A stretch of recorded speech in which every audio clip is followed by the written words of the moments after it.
Pak, strategi timnas Indonesia melawan Tiongkok. Saudara, kita akan bahas bersama analis sepak bola Binder Singh. Selamat malam Bung Binder. Ya, selamat Bung malam Binder. Mas Vidi.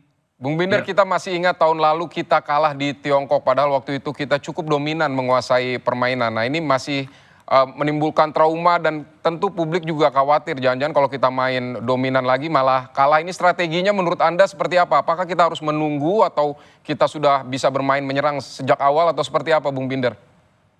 Sebetulnya kalau mau menyerang sejak awal juga boleh saja. Tapi kan harus juga mewaspadai serangan balik ya dari para pemain tim lawan.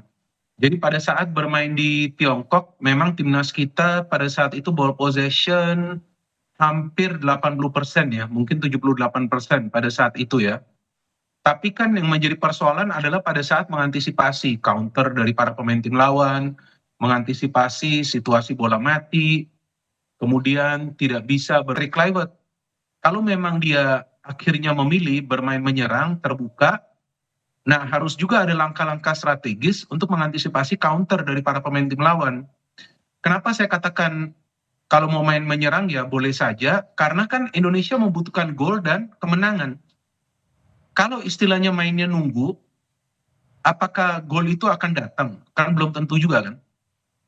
Jadi ini memang menjadi dilema bagi Patrick Kluivert, tapi tentu dia akan menunggu bagaimana nanti dia memilih pemain sesuai dengan pemain yang dia pilih, baru kemudian dia akan memakai strategi apakah bermain dari awal menyerang atau mungkin menunggu dulu 20-30 menit awal. Apakah idealnya seperti kita bermain ketika lawan Bahrain, begitu rapi, tidak terlalu terburu-buru menyerang dengan garis pertahanan yang juga rendah atau seperti apa? Pada saat melawan Bahrain, sebetulnya para pemain Bahrain yang terpancing untuk bermain terbuka. Sehingga para pemain Bahrain yang mengambil inisiatif untuk menyerang dan para pemain kita menunggu main fast break, beberapa kali counter attack. Nah, pertanyaannya apakah China akan bermain terbuka?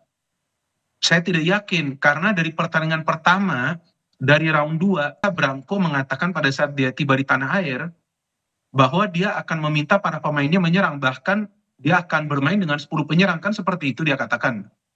Nah, saya tidak yakin dia counter, apalagi sekarang bermain di GBK. Yang Indonesia kan sejauh ini baru kalah 1 kali ya di round 3 kan lawan Jepang.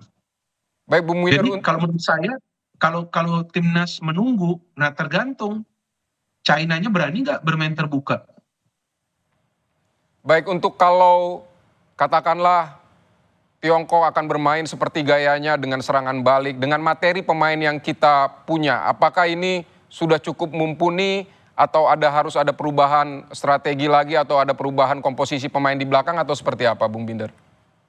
Nah, mungkin banyak yang lupa atau tidak sadar ya, Mas Vidi ya, bahwa ada 2 pemain kunci loh di depan yang absen, Marcelino dan juga Ragnar. Oke, betul bahwa timnas kita sekarang ini punya kedalaman squad. Artinya kan akan ada pemain lain ya yang bisa mengisi posisi Marcelino dan juga Ragnar. Tapi apakah 2 pemain yang nanti diturunkan siapapun itu bisa langsung nyetel dengan Ole? Karena kan di pertandingan sebelumnya melawan Bahrain, Ole, Ragnar, dan Marcelino itu nyetel.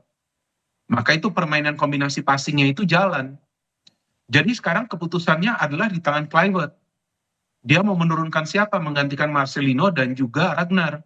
Banyak yang mengatakan Lili Pali. Oke, apakah Lili Pali bisa bermain dari awal dengan tempo yang sedikit tinggi untuk kepentingan mencari gol? Belum tentu juga, dia sudah lama membela. Dia sudah lama absen membela timnas. Egy juga di pertandingan sebelumnya tidak turun. Jadi ini yang nanti akan menjadi kunci bagi Kluivert, siapa yang dia pilih di depan. Karena kan tujuannya bagi Indonesia besok malam, targetnya itu adalah kemenangan Mas Vidina. Ini di depan yang menjadi sebuah dilema bagi Patrick Kluivert. Baik, Bung Binder, tadi pemandu bakat kita Simon Tahamata mengusulkan dia lebih suka dengan main dengan formasi 4-3-3, sementara Patrick Kluivert selama ini lebih cenderung dengan 3-4-3 misalnya. Nah, kalau Anda sendiri melihatnya seperti apa? Apakah Patrick Kluivert harus benar-benar mengubah juga atau seperti apa? Sebetulnya Kluivert kan sudah mencoba 4-3-3 di pertandingan melawan Australia, tapi gagal kan. Maka itu kemudian di pertandingan melawan Bahrain kembali ke 3-4-3. Artinya kalau 4-3-3 itu kan juga bisa berubah.